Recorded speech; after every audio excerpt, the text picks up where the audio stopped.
क्या कभी ये सोचा है पहले के जमाने में घर के बीच में आंगन क्यों हुआ करता था?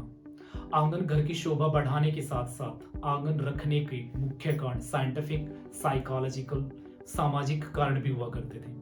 चलो हम इसी को समझने की कोशिश करते हैं।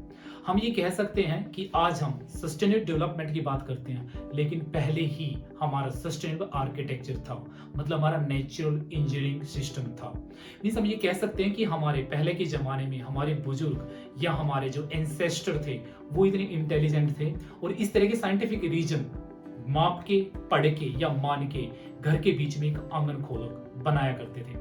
वो आंगन क्यों हुआ करता था? सबसे पहले साइंटिफिक रीजन, जब भी घर के बीच में एक आंगन होगा तो जो सूर्य की किरणें होगी वो सीधी उस आंगन के बीच में आएगी और जो गर्म हवा है वो ऊपर की तरफ उठेगी। इसको बोलते हैं स्टेक इफेक्ट। जैसे ही स्टेक इफेक्ट होगा, मतलब जो नीचे गर्म हवा है वो ऊपर गर्म हवा जाएगी, तो जो नीचे ठंडी हवा है वो जो आंगन के आसपास कमरे बने हुए हैं उन कमरों में एयर फ्लो जाएगा।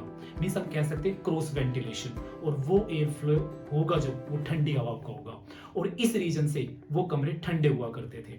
तो ये साइंटिफिक रीजन सबसे बड़ा रीजन था घर में आंगन रखने का। दूसरा रीजन ये था, जैसे कि उस आंगन के बीच में जब वर्षा होती थी और पानी जो आता था तो जो धरती थी उस पानी को सोख लिया करती थी और वाटर रिचार्ज हुआ करता था। और हम ये भी कह सकते हैं, जैसे उस आंगन के अंदर सूर्य की किरणें आएंगी, जो कीटनाशक होते थे, जो छोटे छोटे बैक्टीरिया होते थे जो हानिकारक होते हैं त्वचा के लिए, खान पीन के लिए, वो जो सूर्य की रोशनी वो उसको नष्ट कर देती थी, मार देती थी। तो हम ये कह सकते हैं कि नेचुरल डिसइंफेक्टेड का काम भी करता था ये आंगन।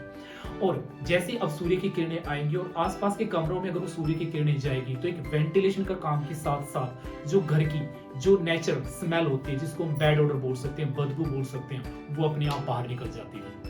एक हम सबसे बड़ा इसको साइकोलॉजिकल, मनोवैज्ञानिक कारण भी मान सकते हैं। घर के आंगन में बड़ों बूढ़ों का धूप सेकना, माताओं का मिर्च और अचार बनाना और बच्चों का वहां पे सेकना, इस तरीके से एक फैमिली बॉन्ड बनता था।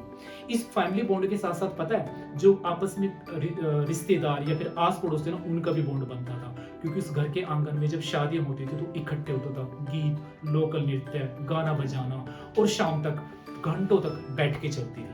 तो ये फैमिली बॉन्ड और रिश्तों को अपने नजदीक लाने का भी एक ये आंगन बहुत अच्छा माध्यम रहा है। तो हम ये कह सकते हैं कि हाँ, हमारे पास एक नेचुरल इंजीनियरिंग सिस्टम हुआ करता था और जो हमारे इतने फायदे किया करता था।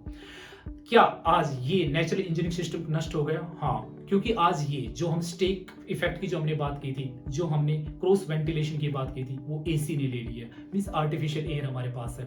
हमारे पास बालकनी तो है लेकिन हमारे पास रोशनी नहीं है, और उस बालकनी से हमारे कमरों के अंदर वो रोशनी भी नहीं आती और उसके में कोई फायदा भी नहीं होता। तो हम इस दौर के अंदर इतना आर्टिफिशियल जिंदगी या लाइफ में आ चुके हैं कि हमारे जो पहले की परंपराओं में पहले का जो आर्किटेक्चर था हम उसको भूल चुके हैं। तो कोशिश यही करनी चाहिए, क्योंकि ये जो आंगन होता था ना, ये कोई वास्तुशास्त्र के अनुसार नहीं होता था, रीजन यही हुआ करते थे। अब क्योंकि हम आज की जो जिंदगी जी रहे हैं उसमें वास्तुशास्त्र के अनुसार घर बनाते हैं और हमारे जो पहले के आर्किटेक्चर या इंजीनियरिंग सिस्टम था हम उसको भूल चुके हैं। तो हमें अपने पहले की परंपराओं के अकॉर्डिंग आर्किटेक्चर बनाना चाहिए ताकि हम एक अच्छा फील कर सके और आने